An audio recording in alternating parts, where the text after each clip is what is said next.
academics to present their research and then a few to discuss it. But the series is now quarterly themed, kicking off with the first theme, innovation in energy, for the next 3 installments. Today, in our first episode, which is titled Future Landscape of Green Hydrogen and its Transformative Impact on Global Industries, I will be moderating while Nicola will keep an eye on the chat and the Q&A box. So feel free to drop your questions there and we will address them towards the end of the session. Do not hold back because, yes, we have discussant and that will cover a lot, but we are also eager to hear your thoughts and to engage with you. So please make use of the chat. Our keynote for today is Lalma Aike. Laima is a research associate at the Research Institute for Sustainability. And today here, she will present a very interesting paper, which has been linked to the event page in case you haven't read it yet. And she will be discussing green hydrogen value chains in the industrial sector. We as academics in the energy field, we have been exploring all sorts of other value chains for different molecules like oil, like natural gas, for quite some time now, but it's definitely come the time to put the spotlight on hydrogen, and Laima does it in a very, very interesting way. So she tries to cluster countries based on specific variables such as resource wealth, industrial activities, economic relatedness, focusing on different sectors. But she's rooting her research into critical geopolitics and posing the accent on international relations. Then we turned to we selected 2 discussants, and we immediately thought of Franziska Holz from the IW Berlin, a very renowned academic also for her exceptional work on the natural gas value chain, and she has been focusing recently on emerging geopolitics of the global hydrogen market. And then we have James Kneebone. He's an FSR researcher in the natural gas and hydrogen team. He's actually our in-house expert on hydrogen, but he's also about to start a PhD on the intersection of renewable hydrogen and industrial policy at ETH Zurich. So, well, he has a lot to say. So with such a lineup, I am really anticipating a very fascinating discussion. So Laima, now the floor is yours for presenting, and then we'll engage in a conversation with Franziska and James. Laima, over to you.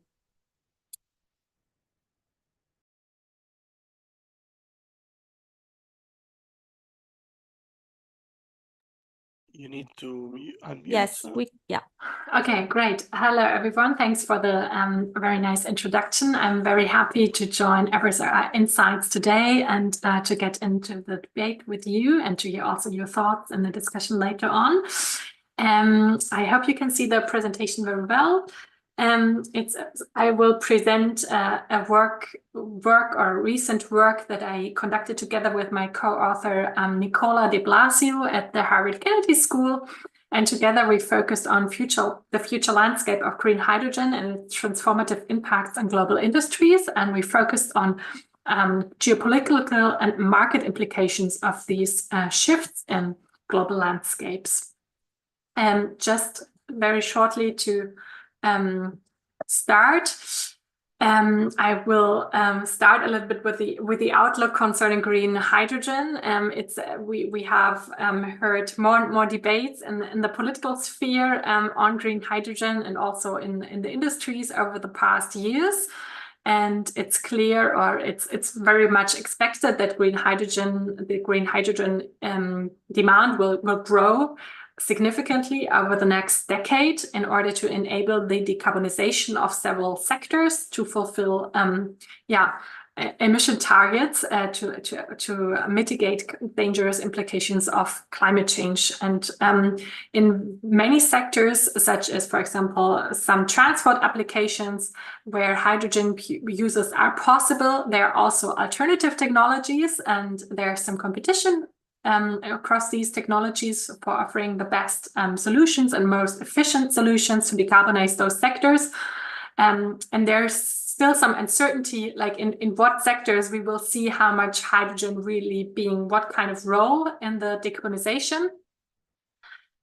But there are other sectors where we think that hydrogen is really a key enabler of the decarbonization of these sectors. And especially in the chemical and steel industry, there are just very little alternatives to using green hydrogen for the decarbonization of those industries. And that's why we think that green hydrogen will play a key role in the decarbonization of those sectors. And our analysis also then focuses on the chemical and steel sector and the decarbonization pathways of those industries. In general, we think that the energy transition and the use of green hydrogen for an industrial decarbonization will significantly impact existing energy trade and global value chains. And within this transformation, we ask ourselves which countries will play a critical role in the green hydrogen value chains in the industrial sector, and what are associated geopolitical implications.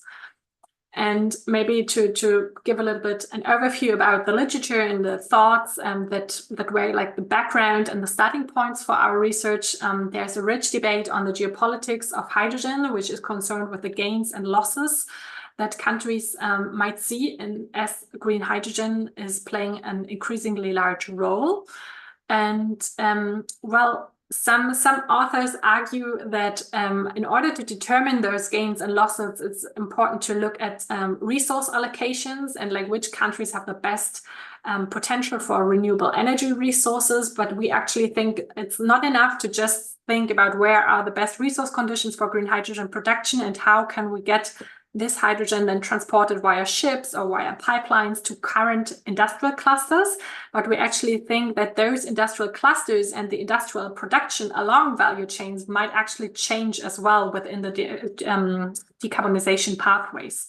And we will think that we will see dynamic changes in those value chains due to many reasons. One reason is the renewable pull hypothesis, which says that also it might be just very effective and enable cost savings for some industries to relocate their production and to move closer to centers with very low cost renewable energy resources.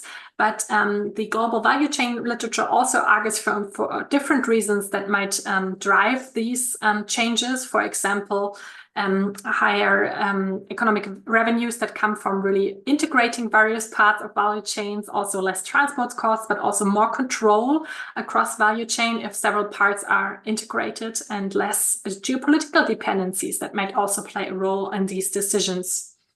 And so based on these considerations, we argue that countries that are able to combine the value chain segments of green hydrogen production and industries will emerge as geopolitical frontrunners in a green hydrogen economy. And in order to identify those countries that might be frontrunners in this transition, we look at several indicators and cluster countries along those indicators. The first set of indicators that we had a closer look at is resource endowment. So we looked at the renewable energy potential in comparison to energy demand, but also we considered space availability within a country for renewable energy projects, freshwater resources, which are also needed for green hydrogen production, and infrastructure potential. And all in all, we think that a country that is considered to have the potential to produce green hydrogen at scale, it needs to meet all of these above mentioned criteria. A second set of indicators that we looked at are current production figures and current industrial clusters in the chemical and steel industry. So we think that a country is considered to have the potential for green hydrogen's industrial application if it produces at least 1% of today's ammonia, methanol, or steel production. And a third indicator that we closer investigated was economic relatedness. economic relatedness refers to the probability of a country or region to enter a new economic pursuit and to upgrade in certain value chain segments. And this grows with the number of related activities being present. And economic relatedness is also used as an indicator to assess growth potential in different industries and regions worldwide. So we think it's a very important measure also for innovative activities within a country. And a country is considered to have the potential to upgrade in industrial value chains if the associated economic relatedness index is higher than the international average. And based on these three factors, we then clustered countries into different groups, into 5 different groups. The first group is a set of countries that we call front runners. Those are countries that are rich in resources, have existing successful industrial markets in the chemical or steel sectors, and that have also innovative skills and high economic relatedness, which also speaks for growth potential in those sectors in the future. The second set of countries that we look at are upgrading, so-called upgraders. Those are resource-rich nations with innovative skills, but currently they face market constraints. So they have no current significant production numbers in the chemical and steel sector. The third group of countries are green hydrogen importers. Those are resource-constrained nations with existing industrial clusters. The fourth group of countries are green hydrogen exporters. Those are resource-rich nations without an industrial basis or upgrading potential. And the last group we consider are so-called bystanders. So these are resource-constrained nations without markets or innovative skills that will not play a significant role in future industrial value chains based on green hydrogen in those sectors. And based on these different criteria, we drew different maps that show the future landscape of green hydrogen value chains in 4 different sectors. So here you see a map based on green hydrogen-based ammonia production. And you see with the different color codes, like what countries might assume what role or have a certain potential to fulfill a given role. Below in the 2 tables, you see on the left-hand side the current top 5 producers of ammonia worldwide. And you see that some of those countries are actually not that well positioned to also lead in green hydrogen-based ammonia production due to some resource constraints, which might turn them into importers of green hydrogen. And on the other hand side, there are several countries that are very well positioned to grow their shares in international markets if the sector is to decarbonize globally. We drew similar maps then for green hydrogen-based methanol production and also for green hydrogen-based steel production. And as you see, there are several differences if you look at those different maps. So we actually think one finding is also that it makes very much sense to talk about sectoral decarbonization pathways and sectorally sensitive results in these regards. So we will see different dynamics across those 2 sectors, the chemical and the steel sector. But if we try to compare these sectors and draw conclusions from these differentiated sectoral analysis, we can see that few countries really have a leading role in different sectoral value chains. Only Canada, the US, and China have assumed this role in these different sectoral analysis. And another insight that we drew from the comparative analysis is that most green hydrogen exporters could enter at least one industrial sector. So there are very few countries that are able to export green hydrogen and that really only are well positioned to only export green hydrogen. Most of those countries could actually enter some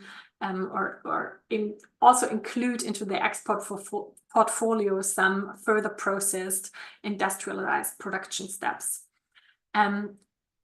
Furthermore, most current production sites of steel, ammonia, or methanol face resource constraints, which is also why we think that there might be some shifts in future value chains. I will shortly talk about some geopolitical implications of those potential shifts. So the first thing that we think is interesting to discuss here is that there are opportunities for countries across all world regions to gain from this transition towards the green hydrogen-based industrial production. But those gains are potentially not evenly distributed, and there might also be some countries that might lose some shares of industrial production, which might also lead to rivalries, especially between the two country groups that we call industrialized importers and potential upgraders. So there might be some potential for trade barriers and trade conflicts, as these two different regions or country groups might compete for different segments in industrialized value chains, and might compete for the best, for attracting those industries based also on subsidies and improvements of conditions for those industries. And this is also why we think that agreements on standards for an equal level playing field will be important to avoid or to manage those conflicts that might arise. Another theme that might be interesting to discuss are that this also relates to existing North-South debates, which might further intensify, because there's this large promise outside of sustainable development and green industrialization, which might also enable success stories and also help to build global alliances for the decarbonization worldwide, as it might also motivate ambitious renewable energy policies and climate policies. But we see from our analysis that this model might not be replicable everywhere, and it depends on certain preconditions that might not be given everywhere. And yes, in order to enable these this potential, maybe we need to talk again and more also about technology transfer and financial support in the UNFCCC. Lastly, I want to conclude with some policy options and recommendations for policymakers. So we think that it is might be very useful for countries to have a realistic assessment of their potential along industrial value chains. And this can be a good basis for the formulation of strategic industrial policies that are really tailored to specific countries. So for front-running countries with resources, existing markets, and innovative skills, such as the US, for example, it's really important to have support industries in the upscaling of green hydrogen applications early on. I think the Inflation Reduction Act very prominently put forward a framework of how this can look like. And yes, for those countries that really want to assume a front-running position in this market, it's also very relevant to advocate for clear international standards. In renewable hydrogen production, we currently see still some kind of fragmentation of these standards across countries and jurisdictions. And yeah, for a global market, it will really be important to have international alignment on certification schemes, on standardization of these things. Lastly, for those countries, it might be very important to have international alliances and also climate clubs, potentially also with other front-running countries, for an equal level playing field and for competition as some sectors decarbonize. And we saw, for example, some recent talks among the US and Europe in the steel sector for a sectoral agreement on sustainable steel production. And this might be one avenue where we might see such arrangements emerging.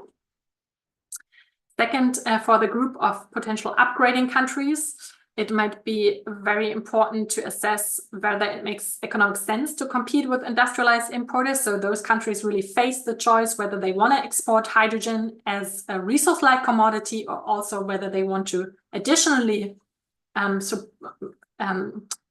support industrialized activities along the hydrogen value chain. And if they decide to do so, it makes sense to try to mobilize foreign capital for industrial projects, to lower market risks, to watch out for or to create public-private partnerships and joint ventures, and also to engage in strategic partnerships with frontrunners for some tech transfer and learning experiences.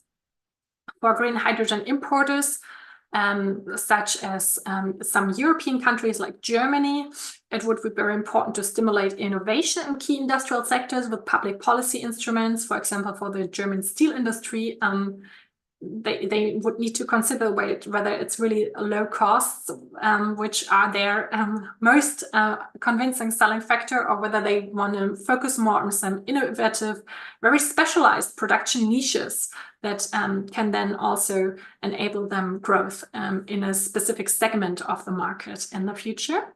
And furthermore, for them, it might be really important to engage in long-term contracts to reduce market risks and to ensure a stable supply, and also to look how they can best diversify supply sources to avoid such dependencies as from natural gas from Russia that we have seen over the past years, and to reduce geopolitical risks that are really associated also with import dependencies.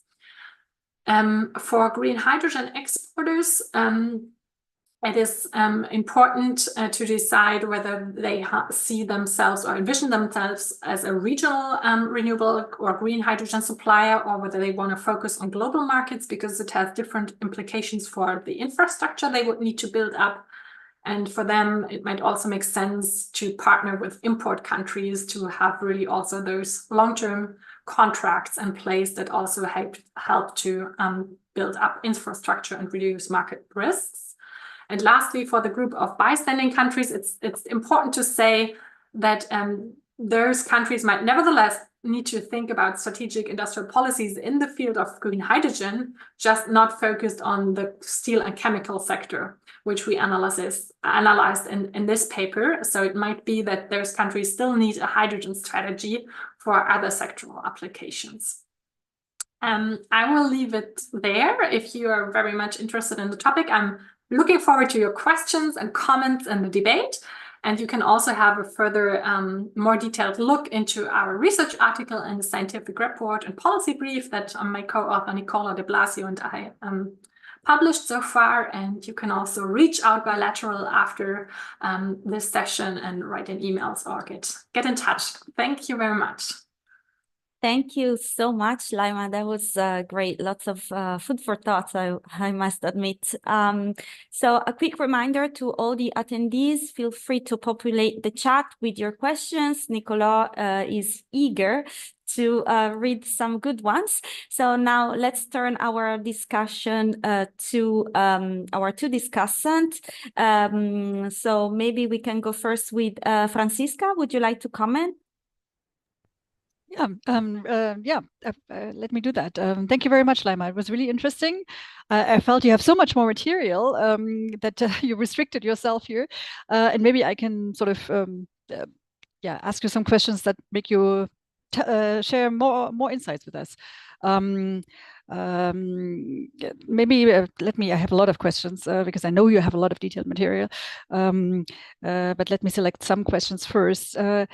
I think one of the most important ones already sort of brings us a little outside of just the green hydrogen sector, because I observed that there is also a lot of large role for gas-based hydrogen. A lot in the discussions in Europe, a lot also in the way hydrogen is perceived outside of Europe. If you look at the US, for example. So I wonder if there isn't more to both the green hydrogen sector build up in terms of either complementarity or competition with the gas-based hydrogen sector, and if there isn't something sort of in parallel to your argument actually going on, because I would argue that it's actually a strong history and experience in the oil and gas sector that helps countries develop a strong, I would call it gas-based hydrogen sector. If that will be with CCS and blue, let's see. I'm skeptical, as many know. And I would actually think that there's quite a bit of competition potentially between the green and the blue hydrogen sector. So it's actually very open, at least in my view, for some of the countries that you analyzed, like the US, like Norway. And I wonder what you think about that, and why, or if you would maybe in a sort of follow-up research also look at not just the interaction between industrial experience and chemical and steel sector, but maybe also in industrial experience in the oil and gas sector and hydrogen sector buildup. So sorry for that excursion to the blue hydrogen sector right away, but that's, I think, a very important factor and then sort of competition that we might see. You sort of have the title of value chain analysis, but then you focus quite a bit on countries.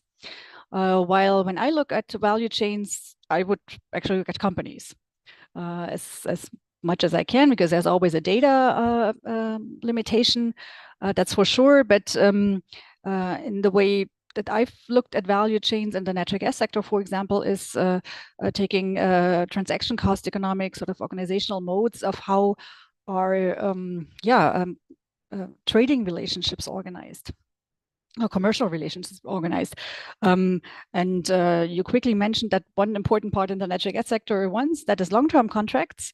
And long-term contracts were one alternative that were used in the natural gas sector, and they sort of were arbitraged with vertically integrated transactions, as we say. So essentially one same company doing both the production and the export, the transport, and then also the sales of the product.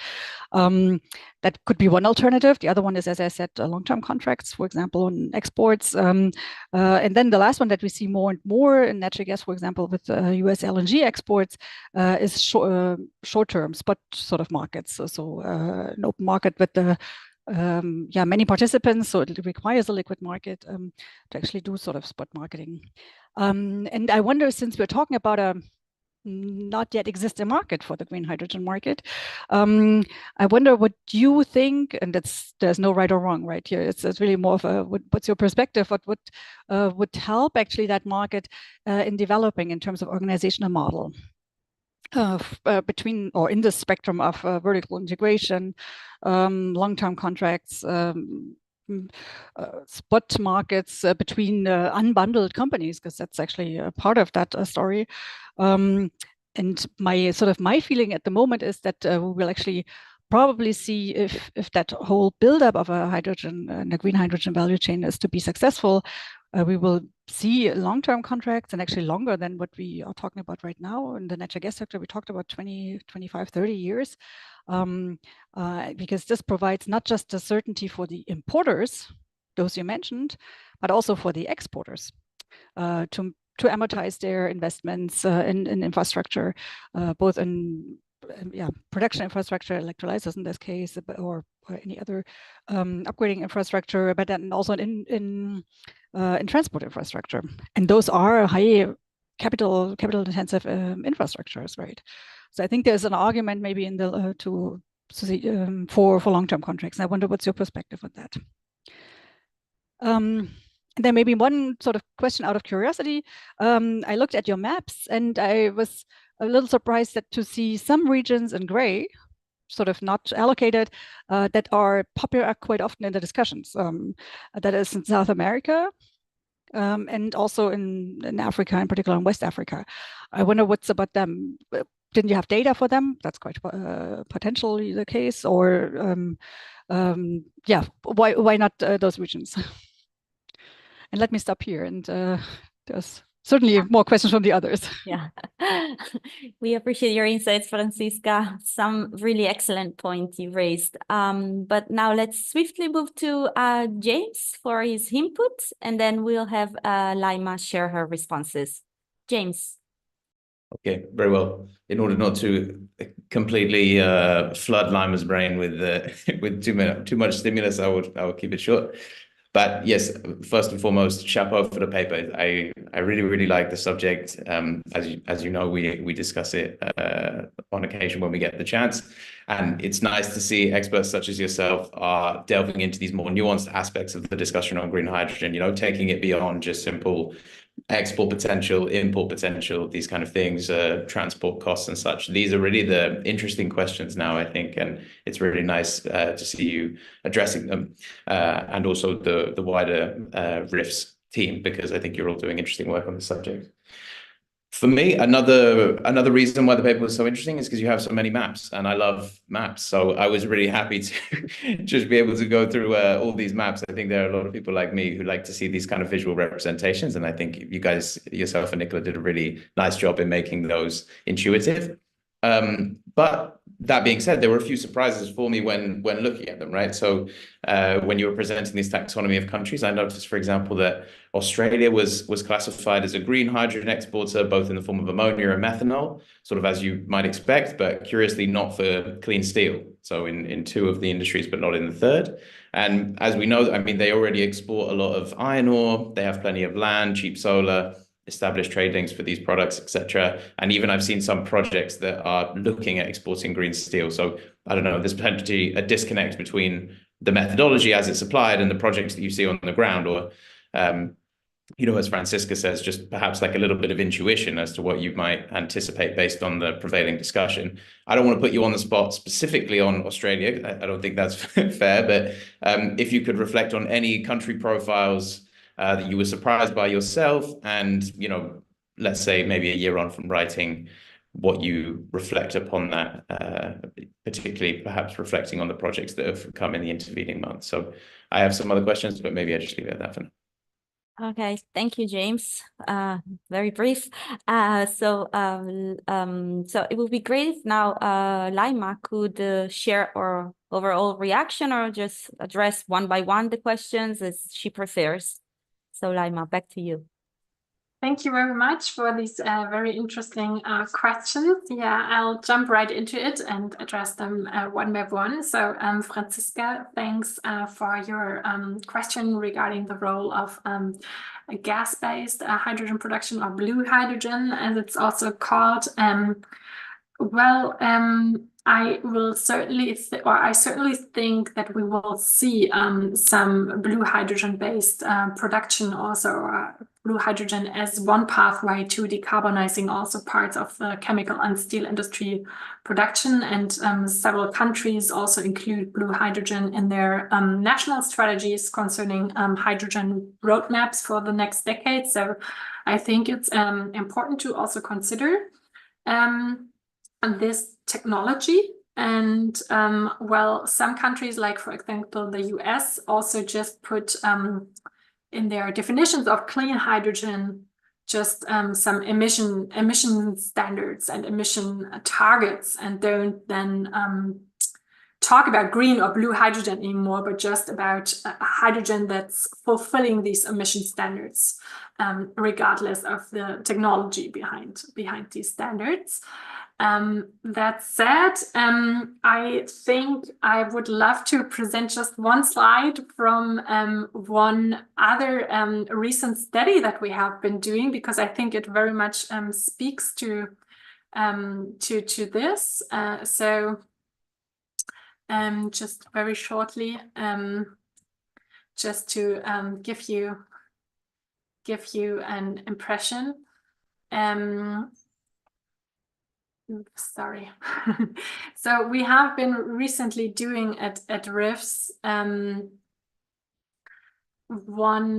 study where we sorry, I hope you can see yes, we do. Yes, we can. my screen. Yep.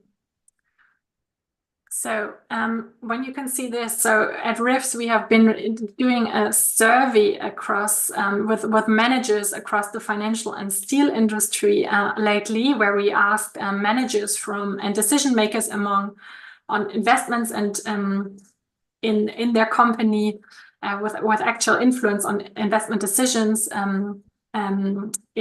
across the world. So we had a good regional balance of people from different parts of the world and the industry, and we had over 300 respondents, and we hopefully also hope to publish these results soon. But I can also just give you a very short insight one of the questions that we asked them, so in general, we asked them about their future perspectives of how the decarbonization of their industry will shape decisions in their company and in their industry as a whole. And one thing that we asked them, in general, 92%, that's what you see on the left-hand side, actually argued that they think that we will see some shifts in the regional distribution of production or in the regional landscape of industrial production across the globe.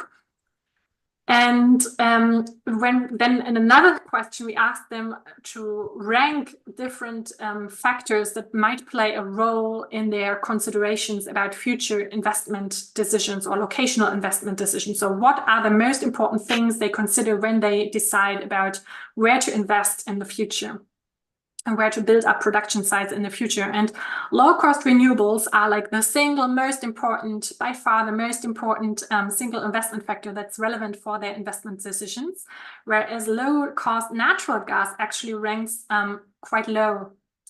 So I would say, based on these considerations or from the managers themselves, I would say in their kind of reasoning, or at least what I can see through these responses from the survey that we did, is that they seem to think a lot more about green hydrogen-based production technologies than about blue hydrogen-based production based on low-cost natural gas prices, for example. But yeah, as I said, I think we will see both things in parallel, and especially for countries that have a long history in oil and gas resource exports. I think that they can nevertheless benefit from these experiences and knowledge that they've accumulated in terms of handling gas, in terms of the infrastructure they've built. But I think that also the dynamics and the value chains and the margins, like the revenue margins and like the export taxes they can also expect from these things. I would expect that the dynamics and green hydrogen value chains will be quite different from natural gas and oil export dynamics. So so there are definitely some similarities, but I think there will also be some differences that we need to consider. But I'm happy to discuss those things further in detail also in the future. And with regard to your question on companies and what role they play in value chains, I agree that it would be really great to also look at company level data. We actually face some restriction also in regard to getting that kind of granular data on the company level. So actually that was also one of the considerations why we decided to go for a country-based analysis. So it was on the one hand side, a pragmatic decision on also the level of the analysis, but not only. I think it was also a conscious decision based on the importance of industrial policy in the market and this initial phase of market creation that we are currently seeing in the hydrogen market. So we actually think that governments and industrial policies actually play a very strong role when it comes to the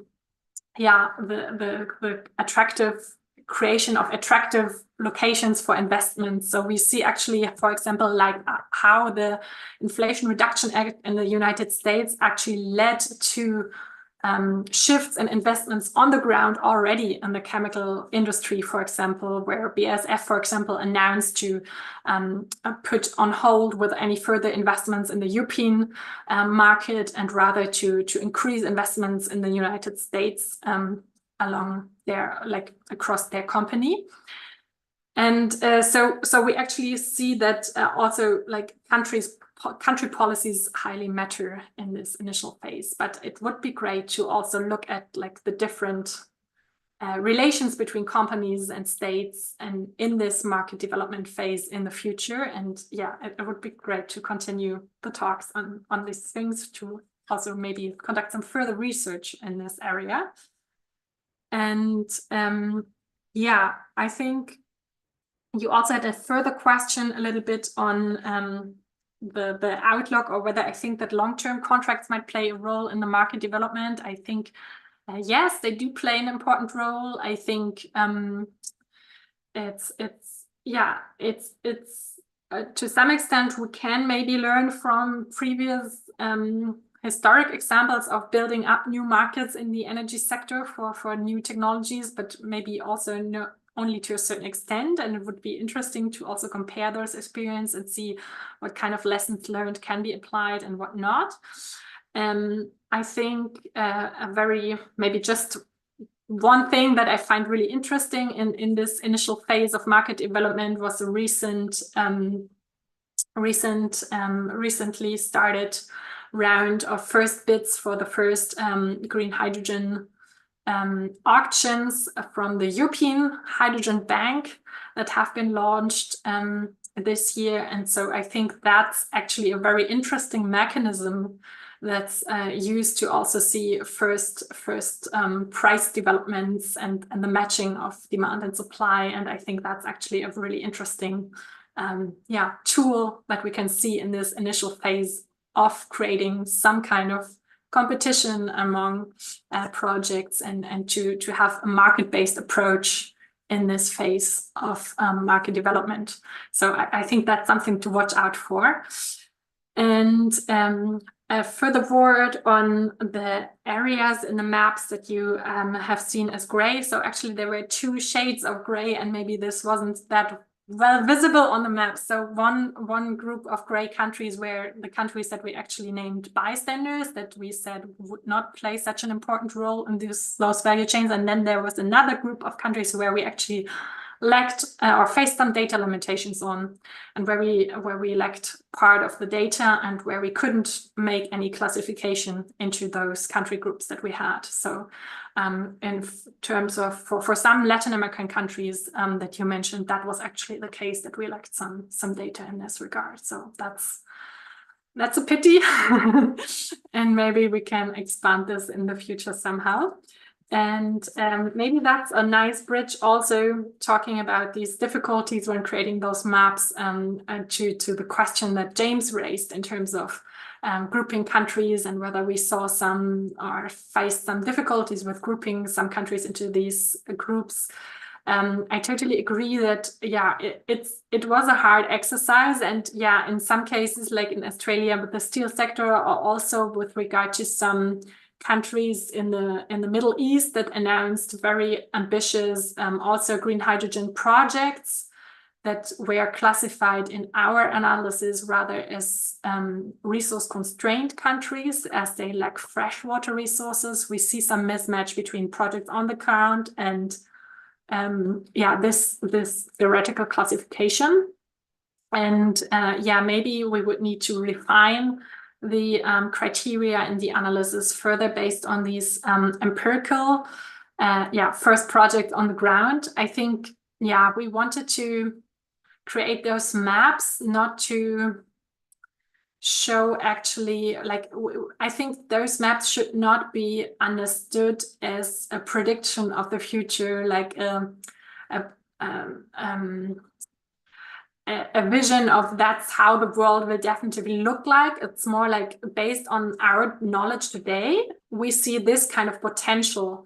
Those countries could assume this kind of roles if they also take into account or pursue with strategic industrial policies a certain pathway. So it's more like we see a certain potential for countries, and it's up to see whether they will actually live up to that potential or take different routes or different pathways. And that's why I think it's totally possible that we will see some countries that will develop into a different direction, that will either plan a lot of or invest a lot into green hydrogen projects, but despite some initial limitations. And some of the limitations that we also outlined with regard to, for example, freshwater availability can actually be overcome with certain technologies and further measures. So countries that don't need to be restricted by that. They can overcome some of these hurdles, but we thought it might nevertheless be important to outline the strengths and challenges that each of these countries brings to the table currently. I hope that helps. Sure. Thank you. Thank you very much, Laima. I think like you really grasp the substance of the questions, and we do have a few in the chat that really jumped at us. So I'll pass it to Nicolas, and of course, discussant, if feel free to engage also with the comments from the audience. Nicolas, please. Thank you, Marzia. Well, actually, a few participants apparently questions a bit similar, like one of those of James, asking for specific feedback on specific countries. Laima, I don't know if you can answer, or I will just read them, and then feel free to reply if you have an answer related to those countries or a more general message. So Quentin asked about Saudi Arabia, which is should become a nitrogen importer country, and wonder what would be the assumptions in your assessment methodology that lead to such a result. A similar question again from Quentin is regarding Namibia, which is suggests to be a green hydrogen exporting country. And he asked where does Namibia score in terms of industrial production, and how do you gauge the country's economic potential to support larger hydrogen projects? And finally, in this group of questions, we have Sito asking about another gray country, Nigeria, which is focused on natural gas, and he wondered whether blue hydrogen could be a possible solution for Nigeria, if this is feasible. So you see, Laima, once you provide the maps, people stick to the maps. Sometimes they raise questions. Please, I don't know if you want to comment, otherwise we move to next questions. Yeah, I can comment shortly on that. So thank you. So I think the case of Saudi Arabia is exactly such a case where we had in our data, because we considered also fresh water availability, they face freshwater limitations.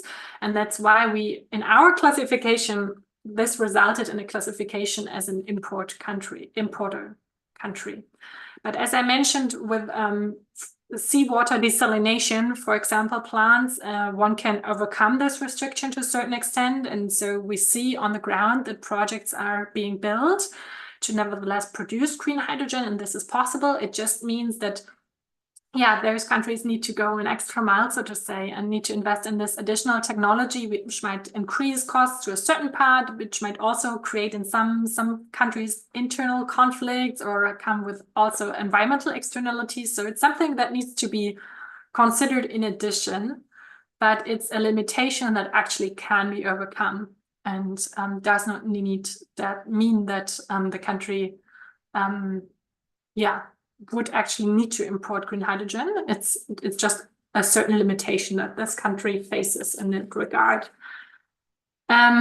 With regard to the question of how we assess economic production of countries, or in the case of Namibia, we actually looked at the economic relatedness index, which is a measure that has been created by also some Harvard colleagues, like a Houseman, and they kind of assess the economic complexity of a country, and based on a classification of different products that are produced in a country, and based on this or on a rating of or classification of similar economic activities, one assumes that similar economic activities that are close kind of are an indicator for knowledge in the country, for experiences that are there, for a certain network and effects among companies that is present in the country.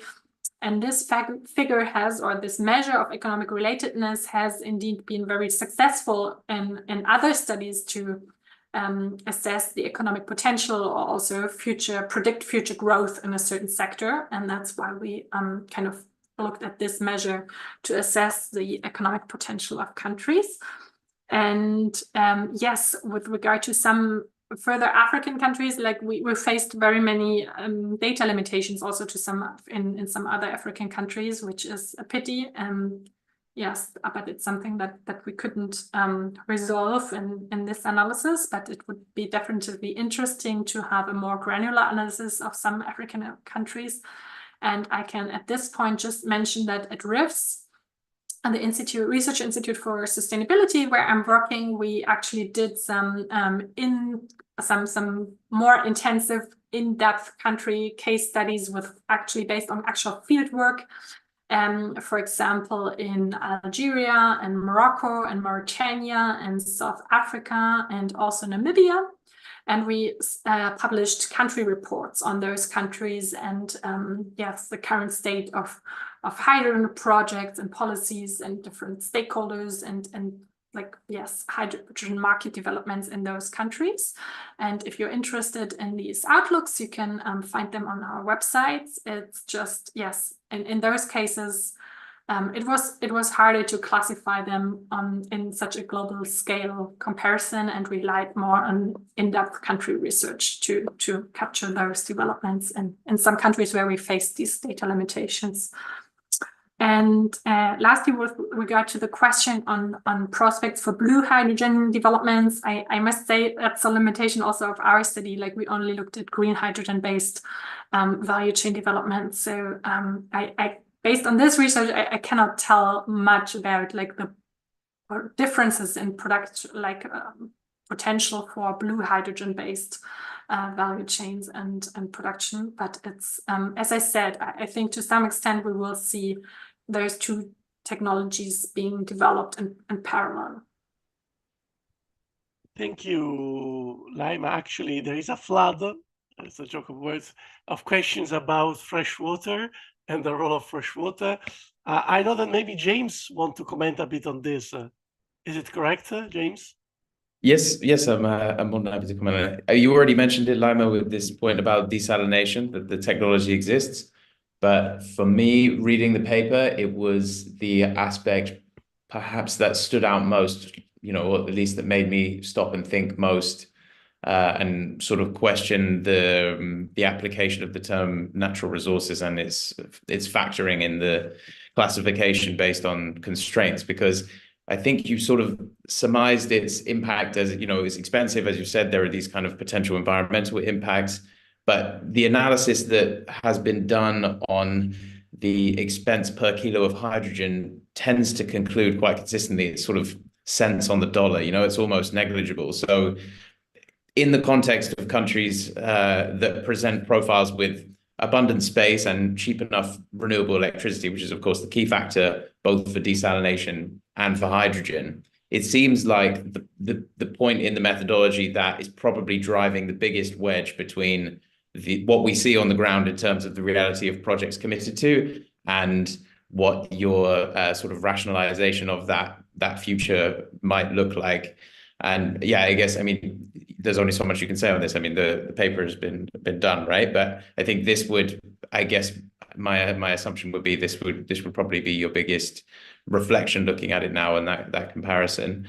And then sort of second to that, I also wanted to ask you, because I think it's related, on the economic relatedness aspect. So you pick methanol, ammonia, and steel as the three, and for good reason. As you say, they occupy, I think, something like 41% of total current hydrogen demand, so it makes sense. And there is a certain degree of future-proofing there. They're likely to have increased demand in the future, even with electrification of road transport and such.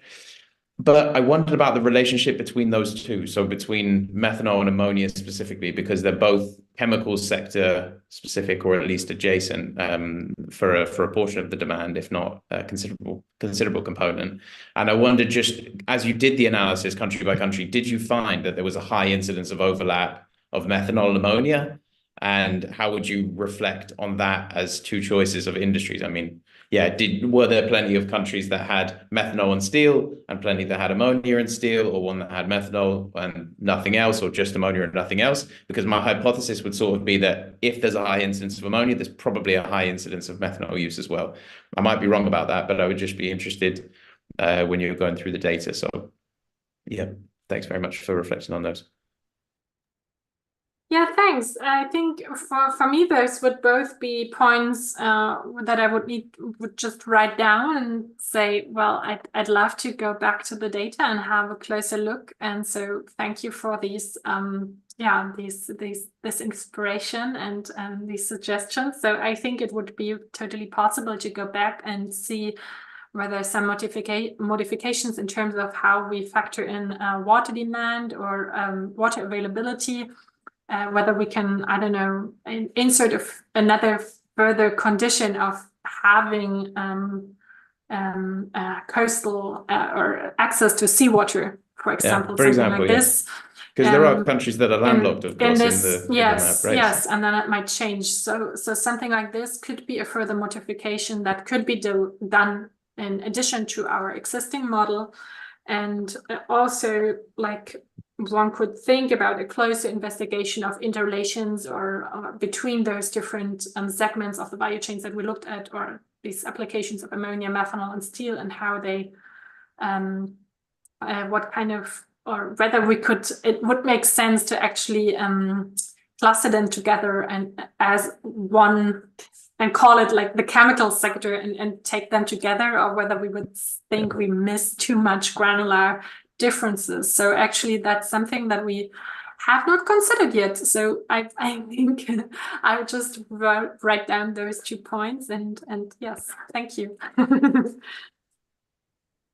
Since we have a couple of minutes, I will just read you another question. Laima, I have tons also myself, but too short. It's the question from Rob. He wonders if you consider the situation of countries that aim to be transit hydrogen countries. So not producing, not consuming, but just letting them through. I know that in your paper there is this distribution piece of the value chain, that it's not the focus of the paper itself. You didn't take into account closely, but maybe you want to have a remark to the question of Rob. Thank you. Yeah, sure. Thank you for the question. So we didn't analyze those countries in further detail in our previous study, but yeah, it's definitely like this role as an important transit country is definitely something that several countries aim to further develop. So for example, Italy, I think, often mentioned that they would love to be like a hydrogen hub that serves like a an important intermediate also for transports from green hydrogen from Africa also to the European Union, and that could also further distribute hydrogen across several countries. And so it's definitely something that plays a role or shapes hydrogen strategies of several countries. It's something that would require further research and would be interesting to look at in future research. Okay, so you have a job to continue. You have many questions. It's fine from my side, Marzia. Back to you for the final remarks. Thank you, Nicola. And well, it's time to wrap things up. Unfortunately, it's been like very, very engaging as I expected, but it's certainly not going to be the final discussion on the topic. Each sessions offer new insights, of course, and well, I truly value that. Thanks again to everyone in the audience for their active participation, and a special thanks to Francisca and James for the questions, and to Laima for her insightful work, presentation, and for handling so gracefully these questions. So I hope to see some of the names of the audience on the 28th of February for our next installment of the FSR Insights in the Innovation in Energy theme. And it's going to be on electricity network regulation and innovation. So until then, see you next time. Bye. Thank you very much. Thank you very much. Bye-bye. Bye. Bye. Ciao.